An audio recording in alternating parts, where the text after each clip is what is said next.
Hello, my name is Dr. George Mochocki. If you're viewing this clip, you're most likely into my introduction to business or introduction to business organization class, depending on which college you're taking me with. I teach at several colleges. Both colleges utilize Blackboard course management system, and it's a good thing real quickly. So whether you're in this college or another college, once you understand Blackboard, they're the same format. So we're going to just use this college for going through this feasibility since already is an active class, and I'll be using the Blackboard and everything else from here. So let me just turn this off right here. And what you're going to do, you're going to click on the feasibility research. Right now I put it up on top because I'm using it. It's in here someplace. Remember, always check your PowerPoints, your grades, and everything else. So I'm going to flip in here. What do you have? You got this clip you're watching now, and you're going to have another one for your PowerPoint presentation. If you're taking me to a face-to-face class and you have to do a power presentation in the class or in one of, or if you're doing just submitting me a PowerPoint presentation for my online class, depending if it's a 16-week or 16-week or 8-week, whether I require you to do the PowerPoint. But for this time here, you're going to come in here, and most of you are already utilizing my concept maps or mind maps. So I have two levels. The first level here is the second tier, which most of you are already familiar with. The next level is a full conceptual map that has the same information here. It just expands it more. For some of you, if you're not sure what I actually are looking for, what I'm looking for, you could print this one out and utilize that. It has a little bit more detail for you to work with. Let me just click on this so you know what's in there. So you print this out, and it has all the 7 headers. It has everything you need and breakout. So if you look at International Global, what do I want? And it doesn't show it here because this is a PDF file. You'll go into the full one, and some students like the full one, some like the shorter version. So I presented both of them. I'm going to close this off right now, just so you and I'm going to go through the mind map program that I utilize. It's a little easier for me. So now I'm in here. You're going to print this out. This is the first level. Most of you don't see this level because you're already at level 2.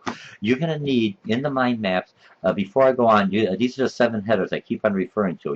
Executive summary, market analysis, marketing, advertising, operation, critical risk, and your recommendation. Before I go into that, let me just go real quickly. What's is the basic requirements before you go into the meat of the paper.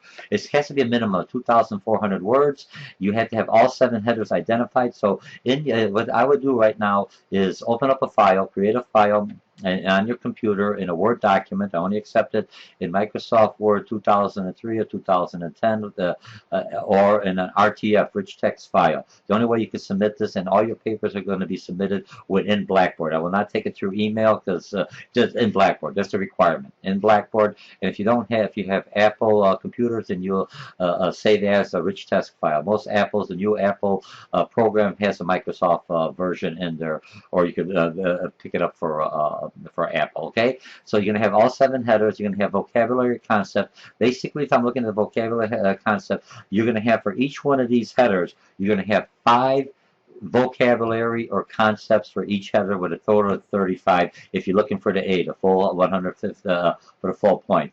And each of the concepts or vocabulary has to be in bold or underlined. This is how I identified that you accomplished 35 within the whole paper. Part of the whole paper, part of this written document, this isn't like an essay paper. This is what would be required, what we call an action plan in a business. So I'm getting you used to writing the same kind of format. You've learned this through your Connect homework. You've learned this through a lot of different exercises we did online or within the class. And now you should take that new verbiage, the new conceptual ideas, the new learning, and put it into your vocabulary, especially when you're talking in business. Because when you're writing or anything else, I could tell that you understand the business principles, or you understand your discipline principle by the language that you're using. Business, and if I'm marketing, I'll start using a lot of marketing terms. I'm accounting, I'll use accounting terms. It's irrelevant what class you're taking. You have to understand the business terms and incorporate those in business. That shows me your credibility, shows me that you understand the business functionality and your disciplines. Okay, so you have those 5. Must be in bold so I can identify them. Okay, API citations, you have the 6 outside sources. It has to be an APA. citations, your grammar. It has to be written at college level and a professional level. This is not an essay paper, so I am expecting when you create your file, it'll be student, whatever the course number is, and your topic, feasibility paper or what in there, and then you save that, and then in there you're going to right off the back go 1, 2, 3, 4, 5, 6, 7, and then you're going to write underneath there. Okay, it will be turned into Blackboard. It's the only way we're going to accept it in Blackboard. No email. It has to be submitted in Blackboard, and I'll go through that within this process. Okay, Word, full rubrics. When you're in Blackboard and you're ready to submit, I have a full rubrics. I have a partial. I have a modified rubrics in Blackboard for you to look at when you go into that feasibility research thing. That's just a real quick shot. But when you go in to submit the paper, you'll always have the rubrics, which I'll be utilizing to grade. I'll either grade within the paper or grade within the rubrics, the same information, depending on the size of the class. Okay, so we have that taken care of. I'm going to go up here, the executive summary. Your executive summary, basically, you're going to talk about the new business, product, service, human relations, finances. The executive summary is giving me the reader or an investor an idea what your whole project is. It's like an abstract if you would do it in an English paper. If you write, and the executive summary is the first thing you see, but the last thing you create. So you have to do all these other headers before you can write the executive summary. And the executive summary basically takes all these other headers and it throws it in here.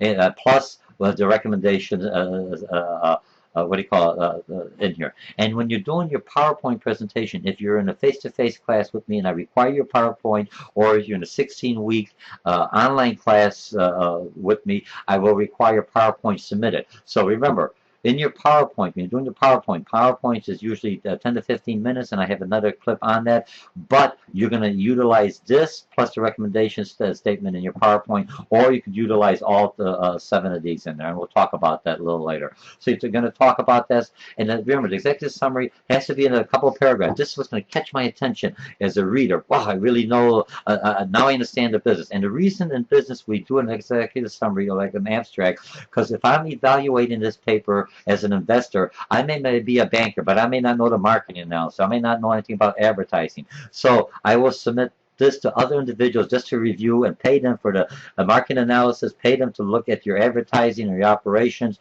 or your marketing, and they basically, that's all, they will read this to get a general idea what the business is, so they understand that does this make sense towards what your operation or service or new product is. Okay, now your market analysis. When a market analysis, these are really easy. Remember, you'll have more. I'm not going to go into it. I just want to give a general idea.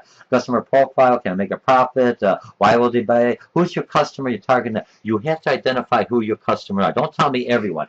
Are they baby boomers? Are they Generation Y? Are they Generation X? Are they women? Are they only men? You have to start off with something, because this here will be an indicator of how I take care of my advertising, how I do my marketing, how my operations, what my critical risks are. So, all right. So you have to understand the market, who in the market encompasses the individual, everyone else in the market. Is there a need for the market? Who's my competitors? And what will customers bring? And can they afford my product? Real quickly, it's just a quick market analysis. This is research. Remember, you're going to either be open up a new business, a new product or service, or you have an existing business and you're going into another product line or product mix. Those are all good concepts to put into the marketing or other aspects within this paper. All right, so that takes care of. So that's your research. Before you actually go into the full business plan, what this is a prelude to a full business plan. You have to make sure does this make sense before I start wasting my time and energy and effort. So I'm getting compiling a lot of information, secondary data. Here's some websites that you could utilize. SBA, Small Business Administration. And remember, you're going to have 6 citations, and the 6 citations that I'm looking for are could be academic, could be white paper. White papers are similar to academic papers written only strictly towards business. They're written by PhDs and they address a specific issue. Or I'm opening up a taco stand, I'm opening up a hot dog stand, I'm opening up whatever I'm opening up, or a Baptist church or nonprofit organization for battered women. So there's no formal paper, or what I would call an academic paper. So you're going to be looking at research data. You may be going to other sites. You may be going into your competitor's site. You may be looking at the government census site. All right, so these are all citations. You need 6 of them within this paper for full point. Now your marketing. Who's your target customers? Remember, you already identified here who's your market is in here. Who's your competitors? You've got to list at least 3 competitors. Let me know what's their strengths and weaknesses. What are your promotional techniques? And promotions could be advertising and everything. Don't say I'm going to promote coupon. If you're going to do coupons, when at a coupon? What kind of coupon? If you're going to do, later on we're going to go into advertising. What's your product? What's your product strengths? What value are you added? What pricing? You have to look at the pricing of your competitors and what are your pricing. We had a whole chapter. I think this chapter is 15 and 16 dealt heavily with the pricing. So make sure you use the right pricing. There's a lot of verbiage in there. What's place? Where's your location? Remember, we created this strength and a SWOT, strength, weakness, and opportunity. Within the class, utilize what you've created, put it into this paper. Usually in a real full business plan, I will have a SWOT in every one of these operations. I'm only requiring one in the marketing for this real quickly, because your SWOT, your strengths and weaknesses, is what you're going to be utilizing for your marketing campaign, or your advertising, your integrated marketing campaign, okay? So that takes care of my marketing. And now, remember, each one of these are headers. Next, I'm going to go on my advertising. What media selection? Don't say I'm going to do the newspaper. I'm going to do the Daily Herald. I'm going to do the Chicago Tribune. I'm going to do the Wall Street Journal. I'm going to do trade publication. All that depends on who your customers are. If I'm going to go with a baby, not baby boomers, I mean Generation Y, those are people born after 1980.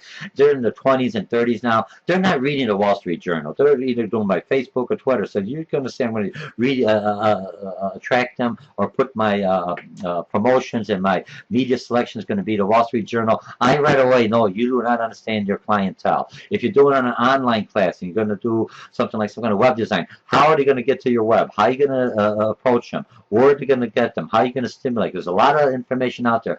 How do you know that who are your customers? We're going to get that mailing list, okay? And so you have that comments, your promotional mix is what kind of coupons you're going to use, whatever. If you're going to do, remember, let's say if you're going to use for your media selection a billboard. Where's the billboard going to be located? It's going to be located where? Why did you select Route 12 and 22? Well, because there's a traffic jam always there, and the billboards will make a good sense. Because remember, when I'm driving, I'm not really paying attention to billboards when I'm stuck in traffic. If you notice, more billboards are in that location. Remember, this is a detailed plan. This is the first step in opening up, going for the business or venture or service. So you have to give me some detail, not just some general information.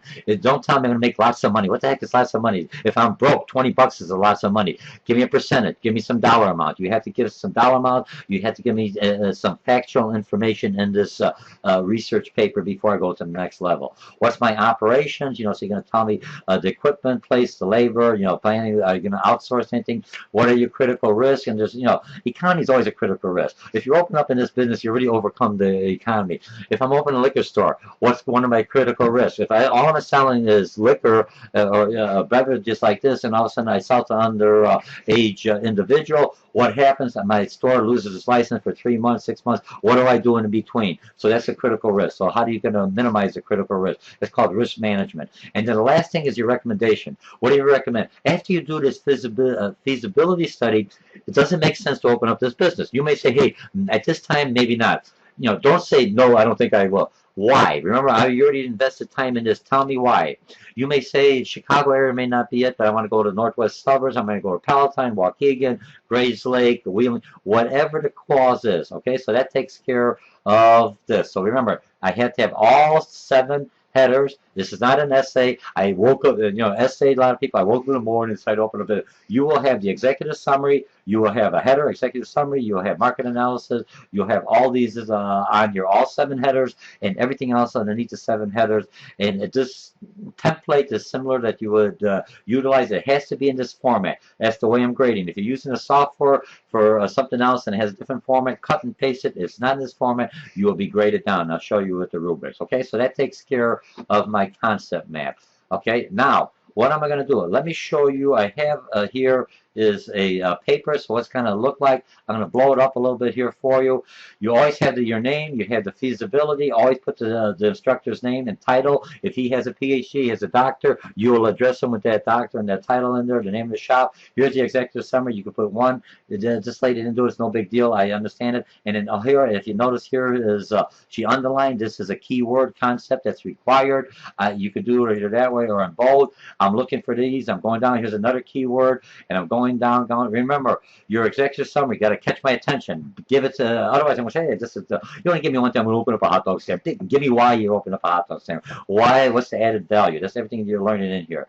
Okay, so you have all this, and this Instagram basically is not in here. I'll add in the dictionary. But if you have misspelling, I take all points of misspelling. This is a computer. It's all submitted to me. Utilize the spell check and the grammar check. It makes it, well, here's your market analysis. If you notice on the side, this individual, I'm also looking at the word count. She got 5,704 words, 13 pages. Yours most likely will be like 3,000 words, maybe seven pages. This is an overachiever, which is well. I don't want 100 pages, but you could go up to like 10, 15 pages, no problem. Double the amount, because this lady here is going to be open up the business. I've already talked to her. This is where she wants to go with her operation.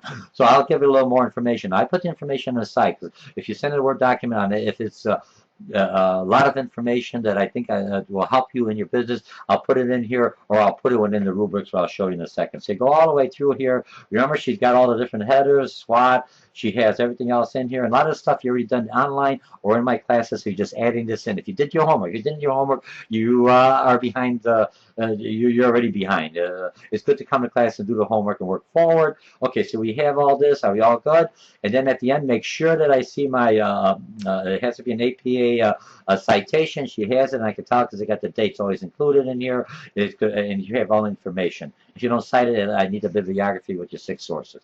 Okay, so I'm going to close this off right here. And now I'm going to go into how do I submit the paper. You're going to go into your feasibility research. You're going to go into weekly assignment. And remember, it depends whatever week it is. Okay, so I'm going to go in here. In this class here, it's an 8-week class, so it's be in your 8 week. And I'll have the date and everything else. And you'll have two folders. One you're going to submit for your paper. The other one you're going to submit for your PowerPoint. You're going to click on the paper, and basically what you're going to do before I even go view the rubric. All my paper. Here's the official rubric. It has everything else in here. It's got 7 headers, and this is what if you look at the college, all colleges. How do I write across the curriculum? I'm looking at organizational paragraphs. I'm looking at you have your executive summary. Look, if you're the poor, your points are knocking off. Look, let me just make this a little bit larger. Okay, conceptual understanding using concept terms were 20 points maximum. Your summary and conclusion are 20 points. References were 10 points. No references, you're right off the bat, you lose 10 points. Out of 150, your grade keeps on going. Internet use. And internet use, I'm looking at what kind of citations and everything else. After a while, I could have an idea. You should have some internet, some sources from the internet, okay? So you have this. So the rubric is in there. You're looking pretty good. All right, so I'm going to just exit this one here. I'm not looking at that. Okay, now what you're going to do, so you're in this folder, you follow the instructions, what you do, it has to be submitted. You come in here and you say, Dr. George enjoyed writing this paper. Hope you have you enjoy reading it, whatever, student, okay, whatever, okay? So that's what you do. So you write this. I don't want you to cut and copy and put it in here. No way in heck. It has to be in this, because basically, if I think that you're plagiarizing, I will go in here and I'll turn it into the system. Blackboard has to turn it in and look at other people who submitted papers, not only in my class and other courses, and then after it looks at the colleges, then it goes outside to see what you plagiarize. So if you plagiarize, I don't want you to plagiarize. I'm just giving you, on the ethics, just so you understand that if I have any questions, if I think, hey, this is a little bit too good, this is something else I read someplace before, all right, I'm going to drop it. You're all ethical. You're all honest individuals. I don't think I have an issue with this, because a lot of this stuff, you're creating it. There's nothing you can really copy. You're coming up from somebody else. You're coming up with a new idea and concept. So you come in here, you read this, you take this here, you browse your computer. What you're going to do, you're going to find a paper, and you're going to click it on here like this, right? And here you have it, and that's it, and you're going to submit it. Once you submit the paper, what's going to happen? It's going to come to me. You're going to go back into your grades in your grade book. When you look at the paper underneath the week or the feasibility paper worth 150 points, you're going to see a green asterisk. The green asterisk just tells me that you submitted something. I'm going to open it up and give you 10 points out of 10. And it just tells you I've got it, I could read it. And then when I start grading, I'm going to change the 10 points, a 10 out of 10 will be 10 out of 150. So down the road, so if you look at it, depending on what I'm grading, I change it. I have to change it for everyone's. You'll be graded for the 150 points. Okay, so that's basically it. What you have and what you need to submit everything else on here. And I'm going to go back in here for your feasibility, your weekly assignment, and that's all you need. So I'm going to wait for your papers. I'm going to enjoy reading your papers. You learn a lot of this. You can take all the information. What I wanted to do is what you've learned from the book and take all this information, this new learning, and now I could actually put it into a practical document that you can utilize for when you're doing for interviews, or if you're going to start a business, you have your first step at it, plus you're learning how to write an action plan in the format that's required in the business. My name is Dr. George Mochocki, and I just can't wait to read your papers. Bye.